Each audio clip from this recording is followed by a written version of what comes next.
Hello, dreamers, and welcome back to the show. This is going to be a series. I'm going to guess it'll be about 3 parts, and it's going to take me maybe about another week to get all 3 parts out to you.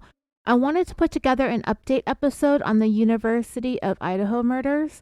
Most of you know what this case is about, but as I was writing this, it was becoming kind of a long discussion. You know how I get. And I am taking a short road trip to California tomorrow, so I'm going to have to break this up into parts. So this case, it is one that has gripped the nation since the news broke back on November 13th, 2022, that 4 students living in an off-campus house, Madison Mogen, Kaylee Goncalves, I was pronouncing it wrong in the original episode that I did on this case back in January. It's with a soft C in the middle of her last name, and I was saying it with a hard C. Xana Kernodle and Ethan Chapin were the 4 people that were murdered on that night. They were all stabbed to death, and it's a crime that shook the college town of Moscow, as they had not seen a murder in their city for more than 7 years. The ensuing days and weeks following the murder had everybody on edge because law enforcement was keeping very tight-lipped about the investigation. But we would come to find out at the end of December, when a suspect was arrested thousands of miles away in his family home located in eastern Pennsylvania, that the investigators had him on the radar for longer than they had let on. The one thing they did not want to do was tip their suspect off or cause him to flee or to destroy evidence. The suspect was extradited back to Idaho, and shortly thereafter, the probable cause affidavit was released, and that's when we found out how the various law enforcement agencies involved in the investigation zeroed in on him. It was shortly after the affidavit went public that we talked about this case on our podcast. Well, since that episode aired, there has been a lot of talk about this story and lots of speculation and discussion about the suspect. I wanted to go over some of the developments that have come out in the past 5 months or so. And you know what, dreamers, I'm going to be honest with you. I listened to another recent Dateline podcast episode, and at first I tried Googling around to see where all this information came from that they got. But when I went back to the Dateline episode, it said that they had some inside information from quote-unquote sources. So I'm going to tell you basically what I learned and heard from Keith Morrison. But if you want to go and listen to him and the way he tells his stories, then by all means, I'd rather listen to him over me as well. So we're going to go over other news in the case that has come out over the past several months. But mostly the reason I wanted to do this was because I was very surprised to hear about what was going on with the suspect and his family while he was back east during the winter break, celebrating the holidays. I'm going to briefly go over the timeline of events just really quickly as a refresher for all of us, starting with a month before the murders. In October of 2022, the suspect was a PhD criminology student at Washington State University in Pullman, Washington, which is less than 8 miles or 13 kilometers west of Moscow, Idaho. Sometime during the month of October, the suspect sent several messages to one of the victims on social media, messages that apparently went unanswered. However, Dateline will say that this information is incorrect. So I don't know. I don't know where the information came from. Dateline is pretty reputable, but that's just what's been reported. On the evening of November 12th, 2022, the victims went to a party and a bar. Madison and Kaylee got food from a food truck. They were captured on surveillance video smiling and having a good time. In the early morning hours of the next day, all 4 of them were murdered in their shared off-campus house. 2 other roommates were home at the time but were not harmed. It is believed that the 4 victims were murdered between 3 and 4 in the morning. The 911 call from a surviving roommate was made around 12 p.m. In December of 2022, police appealed to the public for help looking for a white Hyundai Elantra that had been seen near the scene of the crime. The suspect, when he was taken into custody later on that month, would be found driving a white Hyundai Elantra. Also in December, the suspect finished up his school semester, after which time his father flew out to Washington State from their hometown in Pennsylvania in order to drive with the suspect across the country back home for the winter break in that very same white Hyundai Elantra. During the cross-country trip, the suspect was pulled over twice, both times in the state of Indiana, each incident only being 10 minutes apart. Both times he was let off with a warning, and both times were captured on police body cam videos. And all the police agencies and law enforcement agencies that were involved in this case have said that they had nothing to do with those traffic stops. These all happened before they had zeroed in on his vehicle.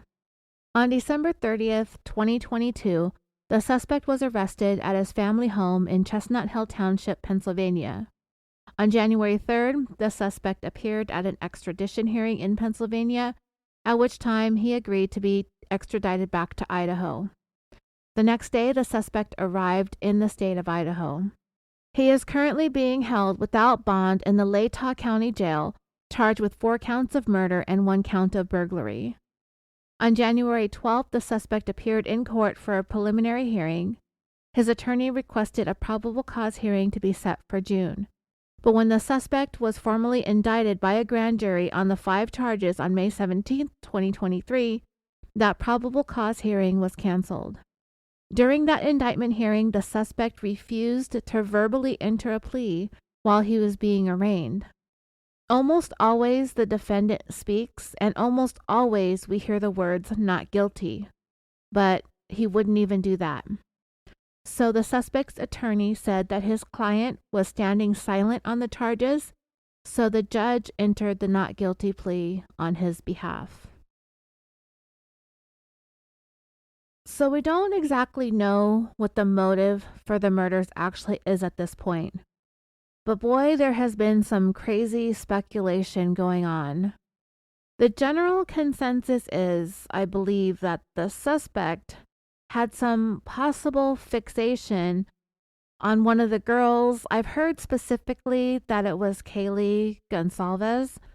I think back in January, I wasn't sure which of the two it was, whether it was Kaylee or if it was Madison. But if I'm not mistaken, I believe that the rumor was that Kaylee was the one who was being messaged by the suspect on social media a month prior to the murders, but never replied to him. In the top 6 or 7 Google searches, when I inputted University of Idaho murders motive, I got a potpourri of top results that spoke to psychologists, profilers, former law enforcement officers, and a variety of other analysts who listed a whole bunch of possible motives, including lust, love, loathing, rage, doesn't have, can't get, deep-seated anger, resentment, jealousy, rejection, a need for revenge, murder by proxy, resentment towards females, being an incel, which is an involuntary celibate, chasing a thrill kill, wanting to experience emotional or sexual excitement, desire to carry out the perfect murder, outsmarting investigators, sadistic pleasure, desire to assert dominance, uncontrollable rage, inability to establish romantic or sexual relationships, and hatred. It's all a guessing game right now, but if I had to land on a motive that I believe would be behind a crime like this, I think it would have to have been a lifetime of a combination of some or all of those things. And that one of the victims said or did something, or possibly even said or did nothing. In other words, the suspect was completely ignored or completely blown off. That the combination of those things caused the suspect to finally snap. To me, it sort of felt like he decided a long time ago, when he was being bullied and made fun of in middle school and high school, especially by the popular girls and the cheerleaders and whatnot, that he set out on this course to become an expert in getting away with murder, which is why he majored in criminology. Because of the shocking nature of the crimes, the number of victims, and just how violent it was, it feels like something the killer had been preparing himself for a very, very long time. You know his name, and you know what he looks like, and you know what he's accused of. And if you're like me, then you're pretty sure he's guilty. I can't stand looking at him. This man, this suspect, he completely disgusts me, so we won't even speak his name. If you're doubtful or want to give this guy the benefit of the doubt, or if you want to continue on with him being innocent until proven guilty, I commend you, but I'm not feeling that generous, and maybe this isn't the episode for you. This man is suspected of carrying out a quadruple murder that has really shaken all of us. Anyone who is a student, anyone who is just living their life, and any one of us who are parents of young people who are doing nothing but the right thing. This is the monster that we warn our children about. He's the stuff that nightmares are made of. If you've listened to the two most recent episodes that I've done, episodes 263 and 264, then you know we talked about a guy named Chad Wallen-Reed. If you haven't listened to it, I don't want to give away the whole story, but he basically reacted violently to a situation he claimed put the fear of God into himself, his wife, and his 3 young children.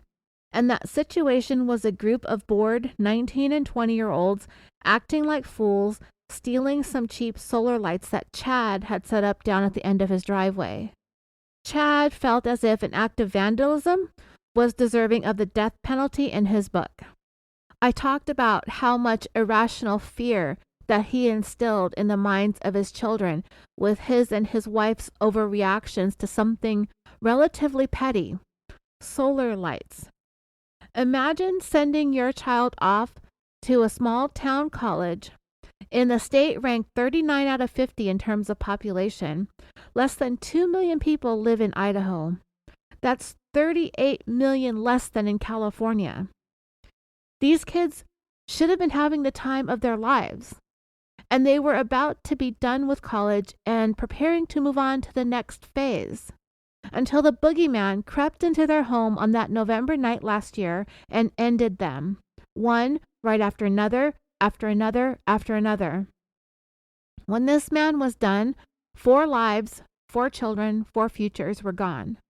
And I will, for the life of me, will never understand how men like this think that they have the right to do something like this. I'll never understand it. That is something to be afraid of, not the things that Chad and his wife in episodes 263 and 264 were deathly afraid of, apparently. But anyway, this leaves us with the question in this case that we're talking about today, these 4 murders in Moscow, Idaho. Why? Why? If there is any validity as to the possible motive behind these murders, that this suspect was slighted by one of the young ladies that he killed, or if she ignored him, or she brushed him off. She looked at him weird because he's a creep. Whatever she did, this man did not have the right to respond with violence. It makes me think that this guy, who has lived all of 28 miserable years, must have been a piece of shit his entire life for it to have come together last November and culminated in the murders of 4 people. It does feel like he just snapped after years and years of being a loser. Perhaps whatever it was that happened, whomever it was that gave him a dirty look or didn't reply to his DMs, that this was all he could take. This was the last straw. And this was his answer, the solution to his shitty life and his pathetic existence. His answer was murder. Just one look at this guy's mugshot, and you can see in his eyes that you are looking at a nothing and a nobody. The only thing this guy could do to even begin to feel like someone is to do what he did. And once the killings were done, then what, you dumbass? The only person who knew what he did was himself until investigators figured it out. He killed 4 people. And then what? He feels big. He feels all powerful. Everybody wants to know who did this. The killings are all over the news and he's probably so freaking proud of himself. But then what? He's still a nobody. And he's still a nothing to everyone around him because nobody knows. This narcissistic piece of shit wanted attention. He wanted the pretty girl. And because he's a weird creep, nobody would give him the time of day, so he goes and kills 4 people. But guess what, asshole? You're still a weird creep. But now that you've committed 4 murders, you're a paranoid weird creep. So much so that you couldn't even hide the truth, especially from your own family. Because, as I came to find out from listening to the Dateline episode, it didn't take long for his family to figure this out. That's how bizarre and how much of a freak this guy is. His own family was like, "You did this, didn't you?" Whose family says that to them? Who is sitting around at Christmas time looking over at their loved one and openly expressing the fact that they actually believed in their heart of hearts that he was the University of Idaho killer? I'll tell you who. This guy. Nobody's family would ever think that we're mass killers. None of us. None of our families would even go there. We have covered cases where families have been into the deepest depths of denial in the face of unassailable evidence that their loved one was guilty, but not this guy. And yeah, one look at his fugly face and that jacked up nose and those soulless eyes, we can see why his family knew immediately that he did this. And I will give you the details about how all of that unfolded a little bit later on. The suspect has been in the Latah County Jail, a 5-minute drive from the King Road house where those 4 young people lost their lives, allegedly at his hands.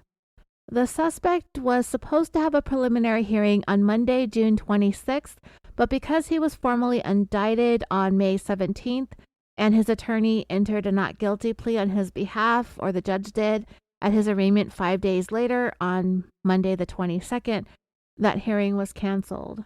The indictment is sealed and a gag order has been in place since the suspect was arrested, but there are sources who are speaking to certain media outlets with some really interesting details that I just wanted to share with you on our show for those of you who may or may not have your ears tuned into every single crime podcast out there.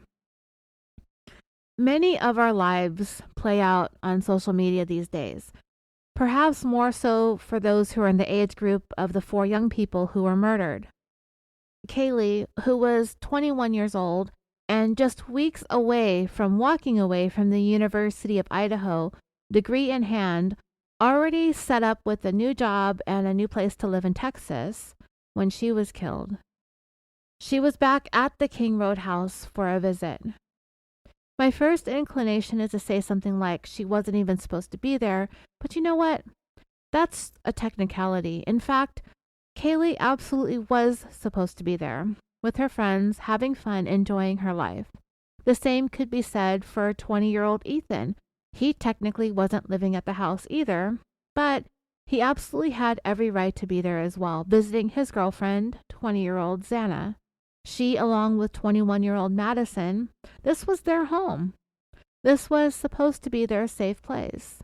The one who wasn't supposed to be there was the one who, for whatever reason, whatever motive, decided that the 4 of them needed to die, and that he was the one that was going to make that happen.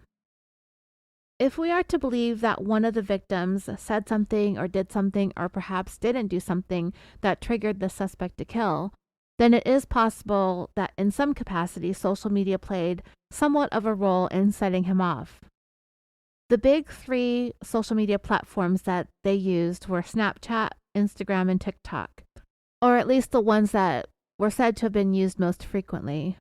So a lot of times, these people's lives were documented moment to moment for those who follow them. You can see what your friends are up to, what they're doing, and where they're at. And sometimes your social media presence attracts the attention of people you don't know, people who will randomly message you, people you don't necessarily want to message back.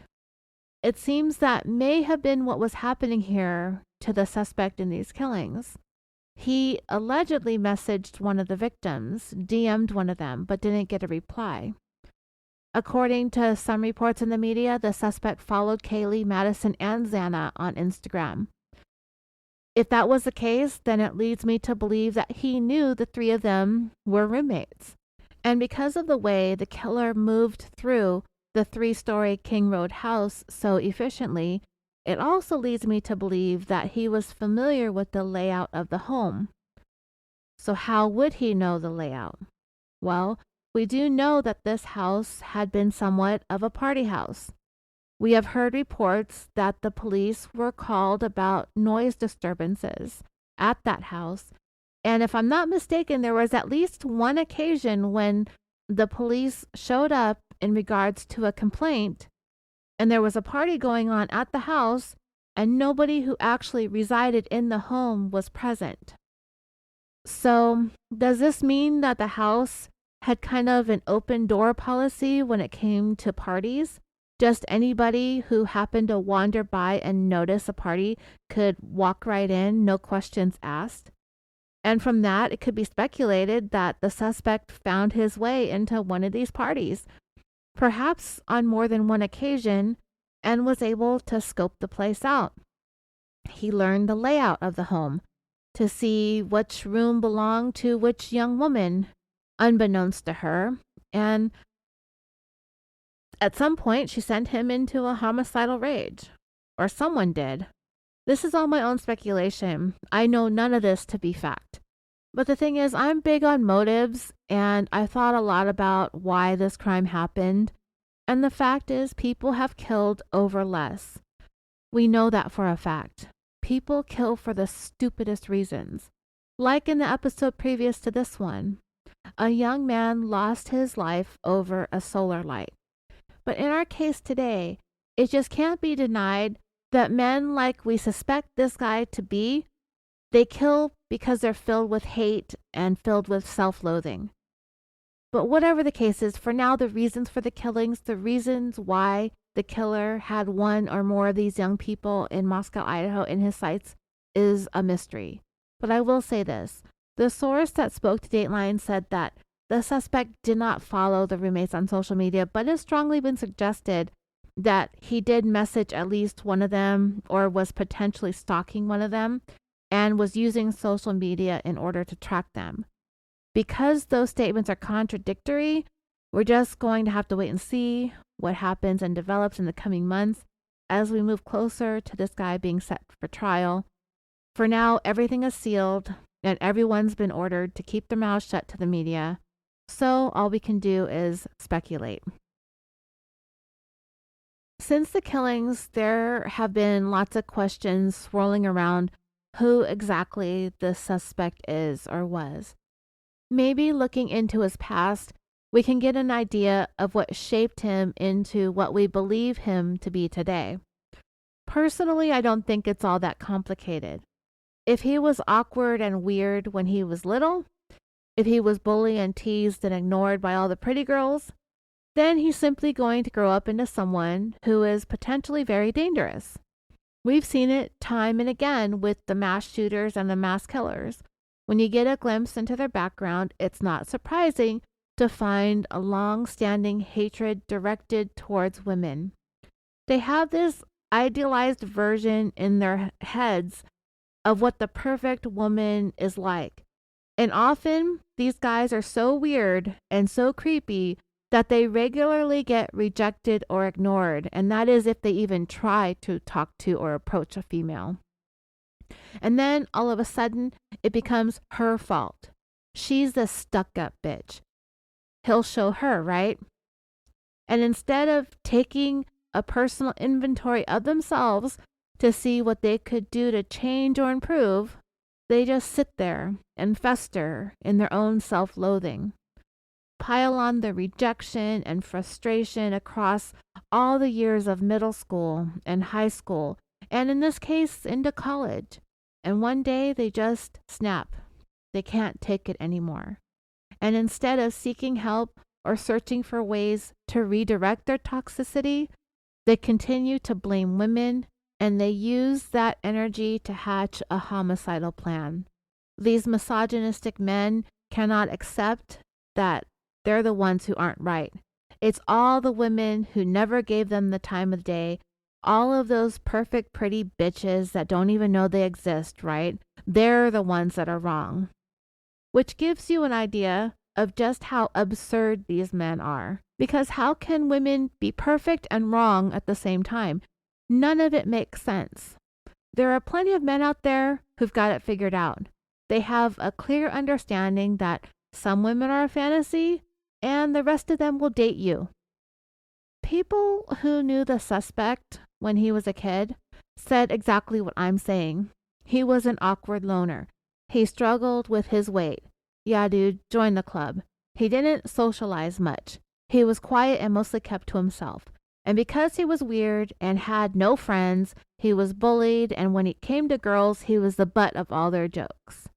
Some of the earliest glimpses into the suspect's little mind dates back to when he was around 15 or 16 years old. I'm going to read to you some of the things that he wrote online or some images that I found of his online postings. They were in a forum or a support group on visual snow, which I'll talk about briefly in a moment. So on October 29th, 2010, the suspect wrote on this website or this forum called tapatalk.com.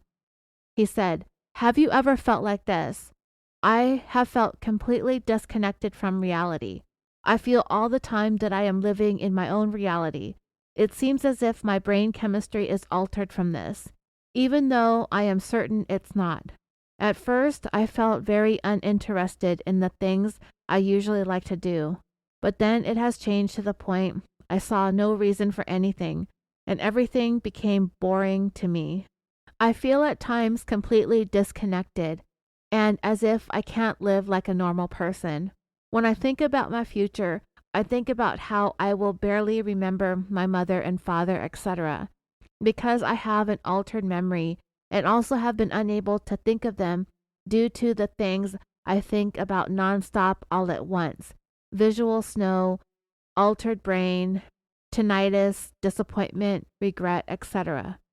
I think that possibly I could have brought this on myself from post-traumatic stress disorder or something similar, but I can't tell what it is.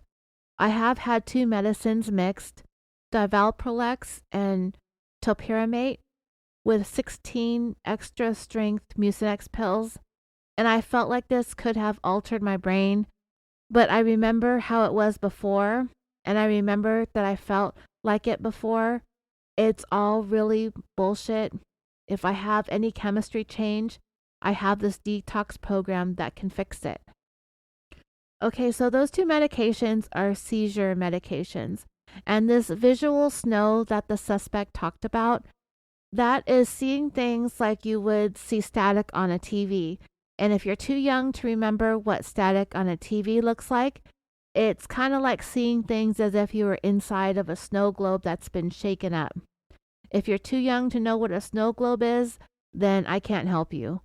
I honestly don't know what to make of this suspect's writings. I think he's realizing that there's something off about himself. I mean, clearly, right? But he wants to try to figure out what it is and why it's happening. To an extent, I think there are some things woven in there that he's saying that's relatable to most of us on some level. It sounds like he may have had some trauma or abuse that he's repressed for so long that he might be having a hard time identifying it. So in another post the suspect made on July 4th, 2011 on Tapatalk, those images I was able to find of the post were kind of cut off for some reason, but there was an article on sportskita.com and it pulled some quotes from that post. And in it, the suspect said that he had been experiencing horrible depersonalization for about 2 years. He called himself an organic sack of meat with no self-worth, and that he was incapable of connecting with his family, that he was stuck in a void of nothing and felt no emotions, He described himself as dizzy and confused, and he also wrote, "As I hug my family, I look into their faces and I see nothing. It's like I'm looking at a video game, but less. I feel less than mentally damaged. It is like I have severe brain damage. I am stuck in the depths of my mind where I have to constantly battle my demons. Am I here or am I fake? I feel myself slipping away.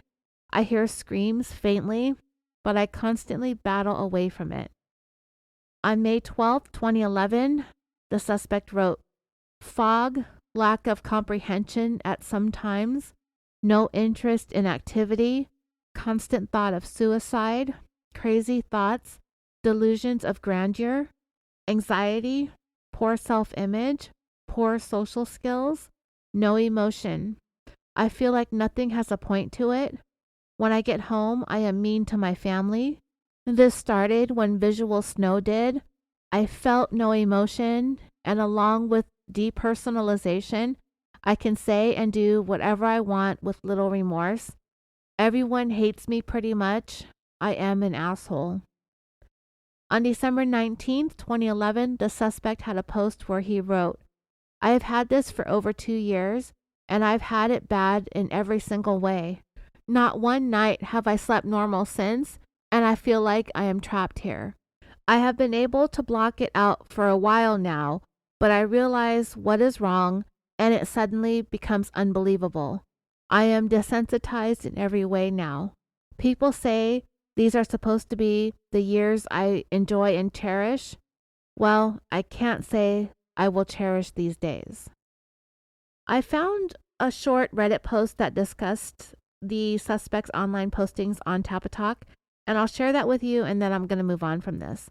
Expanding on the idea of visual snow, it says that it is a functional visual disorder causing hazy or snowed visual fields and other optics phenomena often associated with psychiatric conditions, including depression, anxiety, and depersonalization. The suspect said that he first started developing visual snow symptoms at the age of 9, somewhat intermittently, and then he posted about this on the support forum on the subject from the ages of 14 through 17. When the suspect was 14, he wrote that when his visual snow really began was during the summer. He was on his computer for most of the day, drinking a lot of coffee, along with intensifying anxiety, and at some point he woke up with visual snow, which from that point forward became a chronic problem. On November 1st, 2009, that's when he made his first post on the forum about visual snow. He said that he was about to turn 15 years old and that he doesn't want to wish he were dead because of this horrible thing. And from there, the suspect didn't post for about a year. He came back at the age of 15 in September of 2010 with the post that I just shared with you about him not remembering anything recent or anything from his childhood, that he's depressed, and that he has this fixation on visual snow symptoms, and that his life is pointless. For the next 6 months, the suspect had some sporadic posts until April of 2011, when he shared a post that read in part, "I know the cause/cure of visual snow," and that he had this visual snow toxin/diet theory. As time went on, the suspect had 2 theories about visual snow that he posted about numerous times. That the condition is an inflammatory vascular disease because he described having severe throbbing sensations in his head, and that visual snow was caused or made worse by ingesting toxins. From there, the suspect became obsessed with diet and nutrition as a means of treating or curing visual snow. He became convinced that toxins, specifically an external fungal infection, is what was causing the symptoms. He began advocating for specific dietary regimens to help, but it ended up causing him a lot of problems in the Visual Snow forum, with some users criticizing him as if he were trying to sell them on some BS that he was just making up in his own mind. It got to the point where the suspect even threatened to leave the forum, which only made things worse for him. Yeah, one way to get an entire group of people to turn on you is to announce that you're going to leave that group of people. So the post that he made persisted in the Visual Snow forum, apparently for quite a number of years, even after the suspect removed himself from the forum.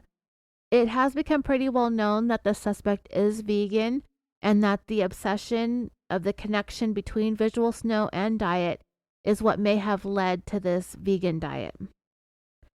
So the suspect stayed active on the Visual Snow forum site for a while. And then in May of 2011, he made a long post about his own psychiatric symptoms and intensifying depersonalization.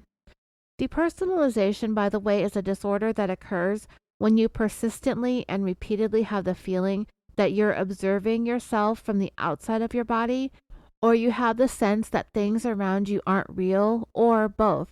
On July 4th, 2011, that's when he made a long, insightful, but somewhat dark post. I couldn't get a full screenshot of it. A lot of it was cut off, like I said, but he talked about feelings of hopelessness and alienation, and he wrote, "Nothing I do is enjoyable. I am blank. I have no opinion. I have no emotion. I have nothing. Can you relate?" The suspect went quiet until that December when he shared a post that he titled, "I simply don't want to live anymore." He continued to post for 3 more days before going quiet again until February 19th, 2012. That's when he was 17 years old, and he announced that he would be leaving the Visual Snow support forum, stating that he had come to terms with his condition. "I have just accepted my Visual Snow finally. I don't even feel the need to stay away from the forum. It doesn't scare me anymore. Anyone else come to terms. I feel like coming to terms could be a bad thing, though." Okay, so dreamers, we're going to come to find, as we get into the information the Dateline episode pulled from their exclusive sources, that once the suspect became an adult and went on to college, and I believe lost some weight, he just started to develop this arrogance about him. And it kind of reminded me of Elliot Rodger. Remember him, the Isla Vista shooter, who talked about having designer clothes and designer sunglasses and that he drove a BMW, yet the girls weren't flocking to him. And he couldn't figure out why.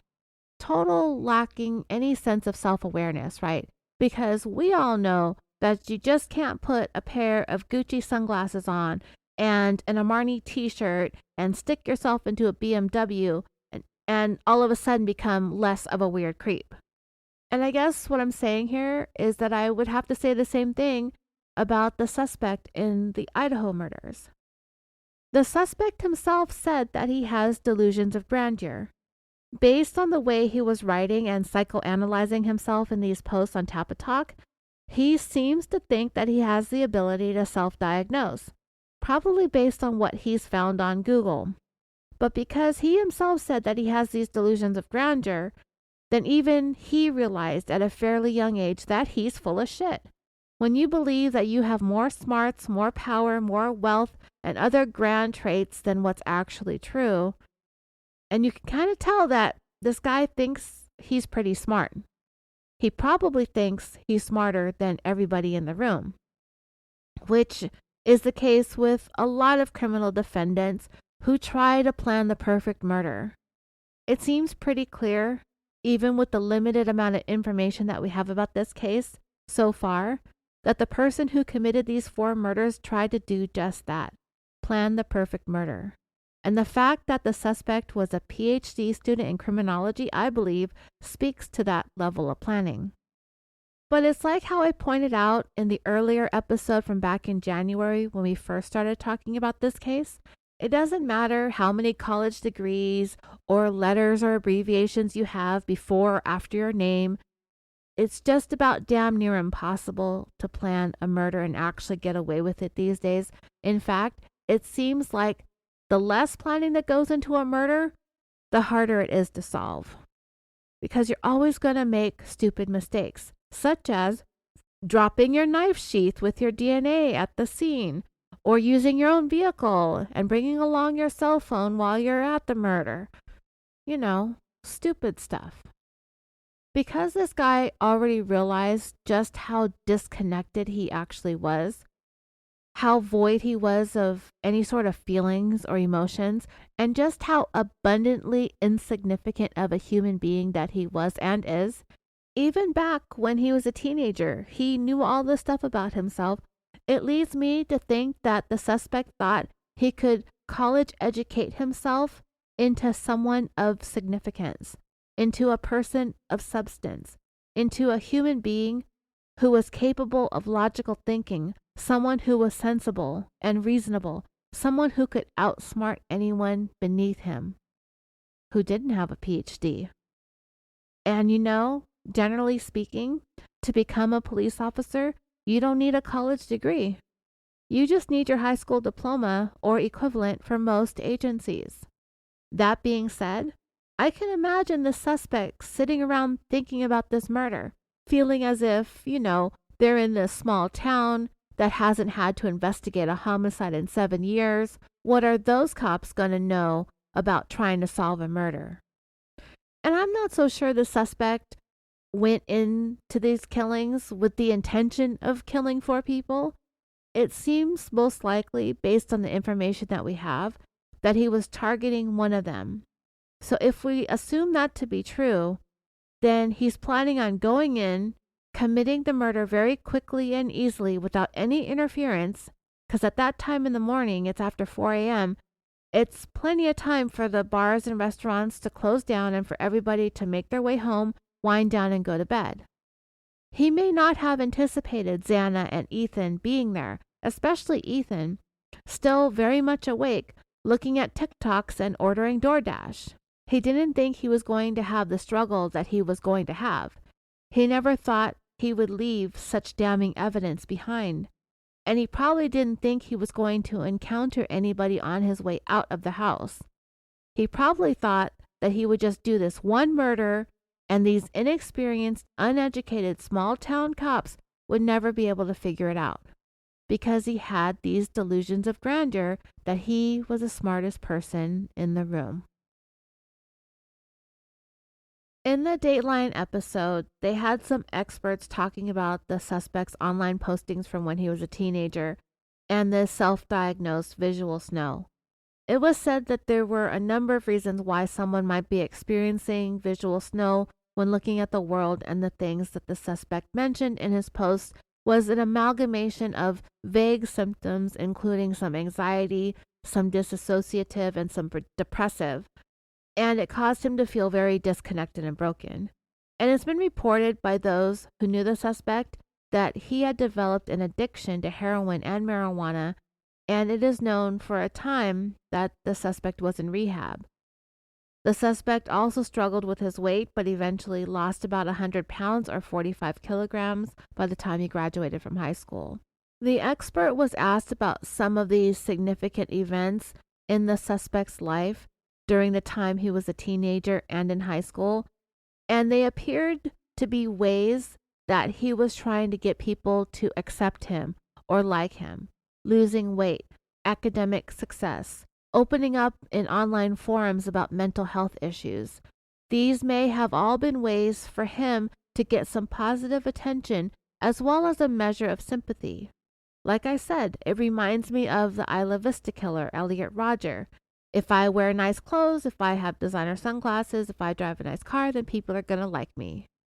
And by the way, if you're not familiar with who Elliot Rodger was, we covered him on this podcast in 3 parts, starting at episode 50, 51, and 52.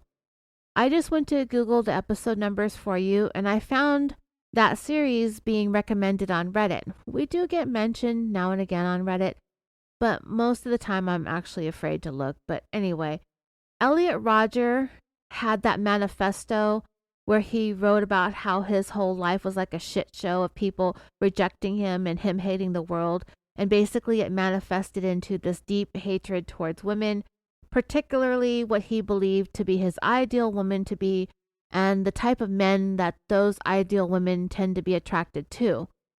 I don't know if he referred to these men as Chads, but you know what I mean. We talked about Chad in the last episode, but this is kind of like the incels definition of a Chad. They're like super obnoxious hyper males. That's what they're like, bros. So this is somewhat offensive, but I looked up a few things on a dedicated incel page, and they have like their own Wikipedia. I didn't even know that was a thing. So I found the term Chad on their page, and it says a Chad is a man who can elicit near universal positive female sexual attention at will.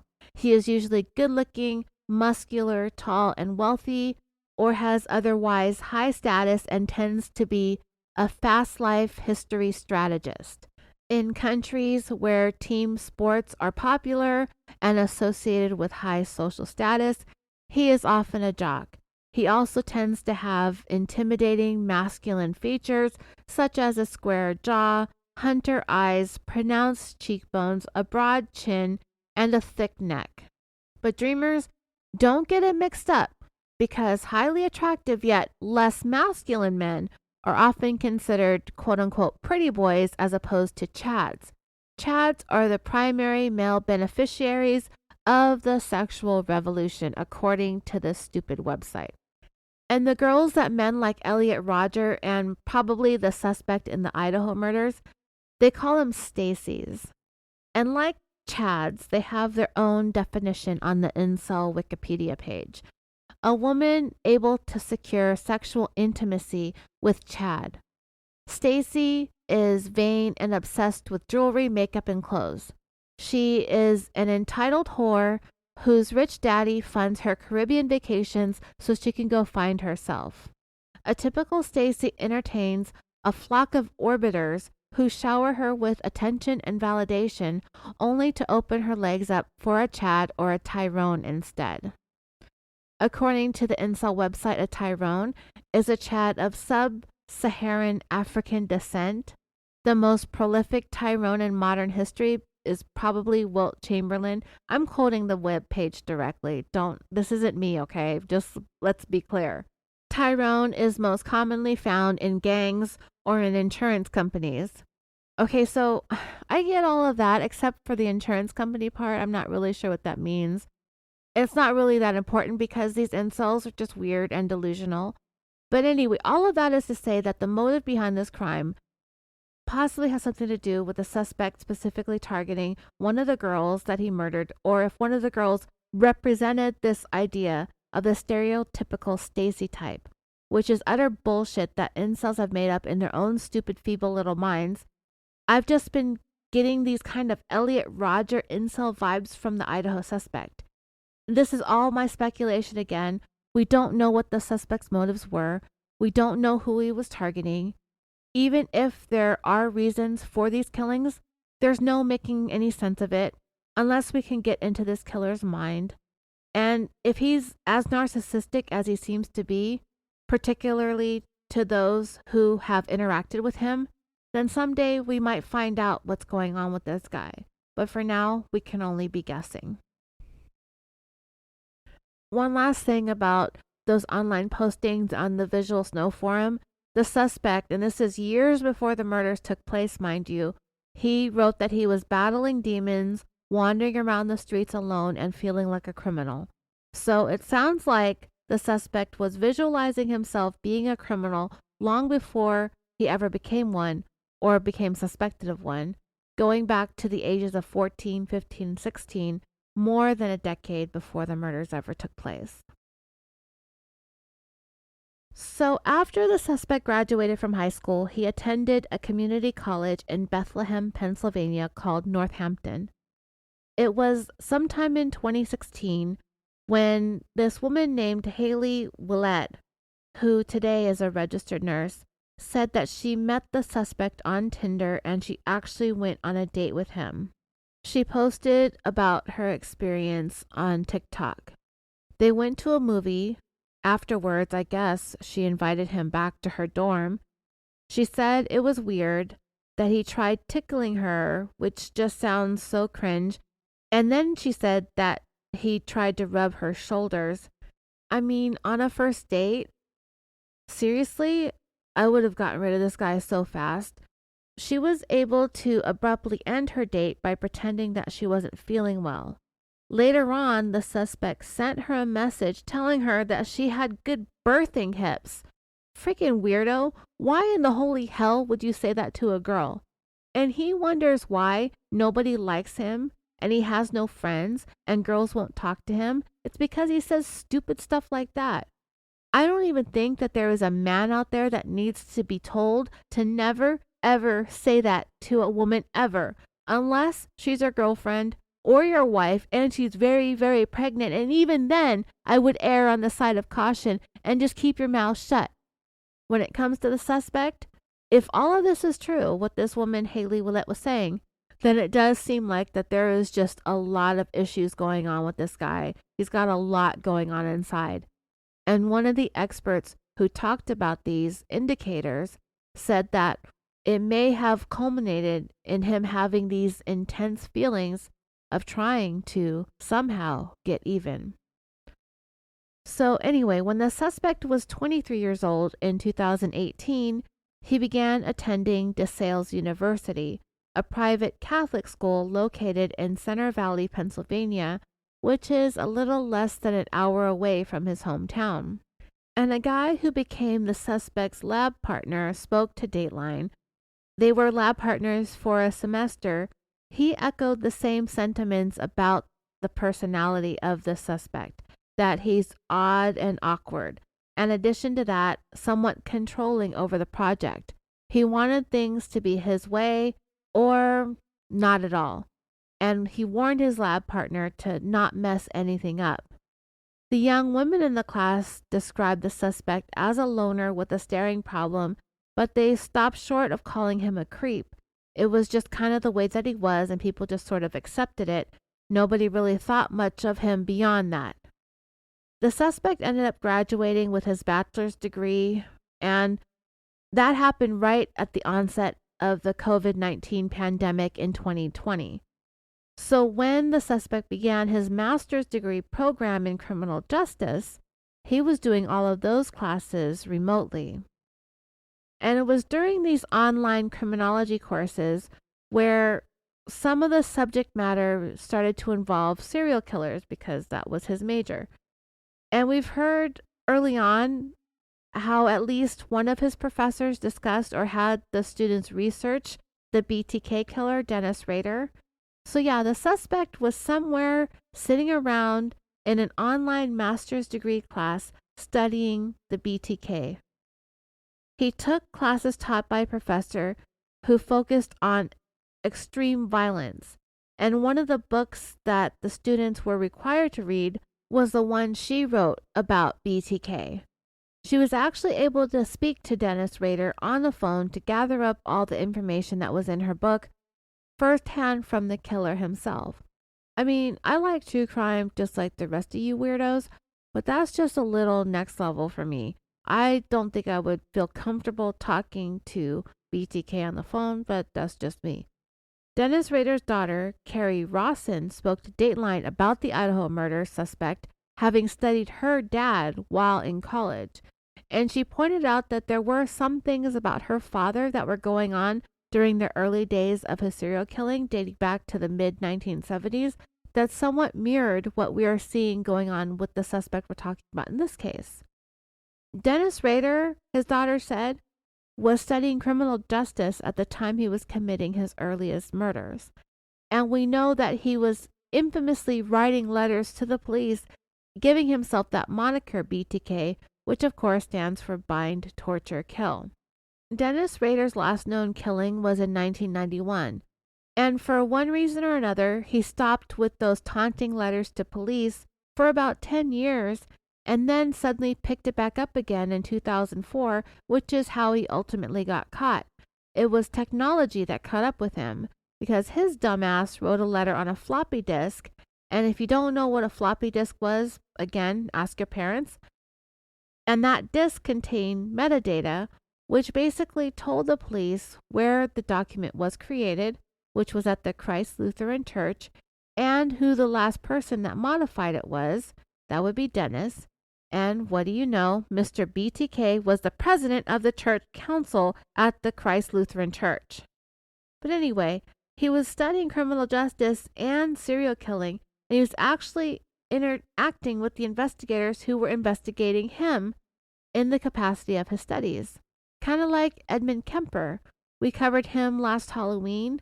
He was serial killing around Santa Cruz County, California. And then he would be going to bars at night, just sort of shooting the shit with the local police who were gathering there after work to talk about the serial killer who was murdering young women in the area. All the while, the serial killer was sitting right there with them, gathering all the intel and all the case information that they were openly talking about over some cold beers. Anyway, that was super sidetracky. Dennis Rader's daughter also said that, like the suspect in the Idaho murders, her father was also often rejected by women because he was socially awkward as well. The suspect received his master's in criminology in June of 2022. Prior to graduating, it was discovered that the suspect had posted a survey on Reddit, and his target group were convicted criminals. You know, if the suspect wanted some real expert insight, he should have posted a research survey for crime podcasters, I'm just saying. Anyway, I never really looked at the survey. I heard about it in the media, but I never looked at it until right now as I'm writing this. So if you haven't seen it, then we're seeing it together for the first time here. Well, you're hearing it. I'm seeing it. I found the survey on a Reddit page called True Crime Thoughts, and it was posted by a user named Time Traveler. It's titled Crime Research Study, and it says, please note that the following survey asks you to detail your most recent criminal offense, whether you were caught or not. In the event you are not charged, convicted, or incarcerated for the offense, you may still participate. Well, doesn't that sound like somebody really wants to know more about getting away with crime and how to not get caught, right? I mean, he really sounds like he wants to talk to people who weren't charged, weren't convicted, weren't incarcerated, whether you were caught or not. You can still take my survey because I want to know all your dirty little secrets. So, the survey says, welcome to the research study. We are interested in understanding how emotions and psychological traits influence the decision-making involved in committing a crime. After completing a series of background questions, you will be presented with open-ended questions. Sorry, that was Fred sneezing. You will be presented with open-ended questions relevant to the most recent crime that you were involved in and asked to detail your thoughts, emotions, and actions from the beginning to the end of the crime commission process. In order to best understand your unique psychological traits, surveys will be included after the open-ended section. Please be assured that your responses will be kept completely confidential. Or they're going to be used to help this guy commit the perfect murder, am I right? Yeah, nice try. The study should take you around 15 to 20 minutes to complete. Your participation in this research is voluntary. You have the right to withdraw at any point during the study for any reason without any prejudice. If you have any questions about this research, you may contact the research team via email. Then it has a suspect's name as student investigator. Whatever. From there, it asks the participants for their age, gender identity, sex assigned at birth, if you're of Spanish, Hispanic, or of Latino origin, your race, your highest level of education completed. Have you ever been incarcerated? What age were you when you committed your first crime? What category best represents your most recent crime? And the choices for that being property offense, violent offense, drug offense, or other. Were you convicted? Did you commit the crime alone? If not, how many people were involved? At the time of the crime, were you employed? Were you under the influence of drugs or alcohol? Were you experiencing issues with your family? Were you gang affiliated? Was this your first offense? Did you struggle or fight with the victim? Then there were some open-ended questions. How was your life right before the crime occurred? Did you prepare for the crime before leaving your home? Please explain. How did you travel to and enter the location where the crime occurred? After arriving, what steps did you take prior to locating the victim or the target? Detail your thoughts and feelings. How did you choose that victim or target over others? Before making your move, how did you approach the victim or target? What was the first move you made in order to accomplish your goal? How did you accomplish your goal? Before leaving, is there anything else that you did? How did you leave the scene after committing the crime? What were you thinking or feeling?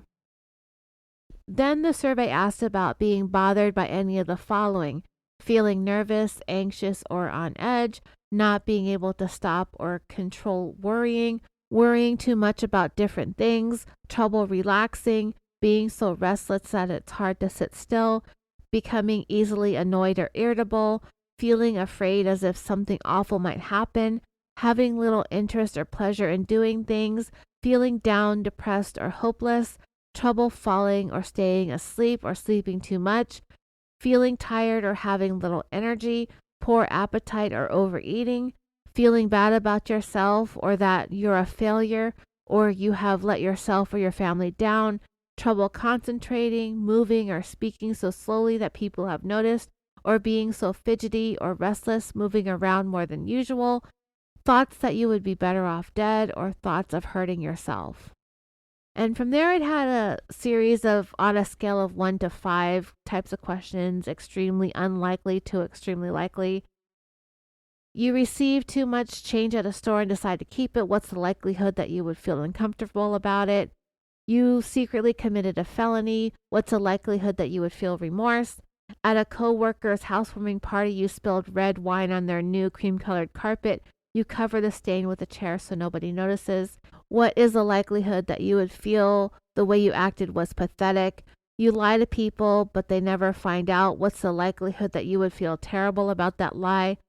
And out of frustration, you break the photocopier at work. No one is around and you leave without telling anyone. What is the likelihood that you would feel bad about the way you acted?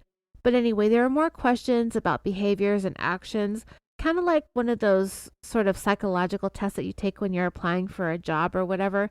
But it seriously feels like the suspect is really trying to do his homework as he works himself up to get ready to do what he's suspected of doing. The expert interviewed about this by Dateline on this case, who has not examined or spoken to the suspect, feels like the survey is somewhat of a representation of exactly what the suspect wanted to do.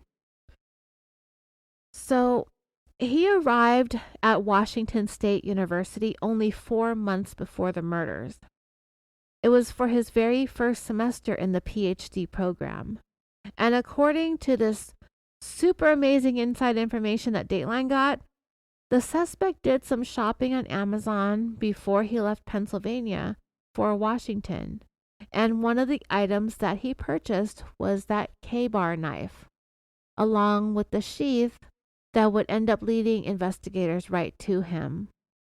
And it doesn't seem like this knife that the suspect chose was just random or by accident, because the K-bar is used in the military and is considered to be one of the best knives in the world. I looked it up on bladehq.com, and on that website it says, introduced in the 1940s, the K-bar USMC, which is the Marine Corps, marked a move away from dagger-like trench knives and a move towards more utilitarian knives. The K-bar USMC fixed blade Bowie is one of the world's most widely used knives in history, with a regular issue to soldiers still taking place to this day. A review below that description says, if you want a combat/survival knife, this is the classic. You can't go wrong with the K-bar. It is a sturdy and reliable knife that will last even the most abusive tasks. Keeps an edge up well and is easy to touch up. Classic knife, classic choice. And dreamers, as you know, that knife came with a sheath, and it was that sheath that the suspect inadvertently left behind next to one of his victims. It was found to have DNA on the snap, and that DNA turned out to be a match to the suspect. There is a record of him making that very knife and sheath purchase online on Amazon. So that, along with the DNA, those are the reasons why most of us are pretty comfortable that the right man is behind bars and being charged with these murders. Because of the history behind this knife, because of it being one of the best in the world when it comes to combat and hunting, it really feels like no coincidence that this was the suspect's weapon of choice. From everything we know about this man, he researches and thinks and possibly over researches and overthinks everything. He always has and he probably always will. I can see him getting his Amazon delivery, getting that knife in his hands, feeling it, imagining what he was going to use it for. And that knife would make that cross country trip with him when it was time for him to begin his course of study at Washington State University, where just 4 months later, he would put that knife to use. And he would lose its priceless sheath. Okay, dreamers, I'm going to go ahead and end this part here. I'm leaving for California in the morning for just a couple of days. I'm going to guess that this series is going to be about 3 parts, and I fully intend to get them done in pretty quick succession now that I'm on part-time status at my moonlighting job. I'm also going to try to get the rest of those Pride stickers out to you. For those of you who have emailed me in the last week and a half, I want to try to get those done tonight. You won't have to wait very long for the next parts in this series and for the Patreon episode for the month. This is also in the works. I'm really excited about June. We're coming up on our 6th anniversary, if you can believe that. All right, that's all I've got for tonight. I want to thank you for listening. I want to thank you for everything, for all of your love, all of your support. And as always, until next time, sweet dreams.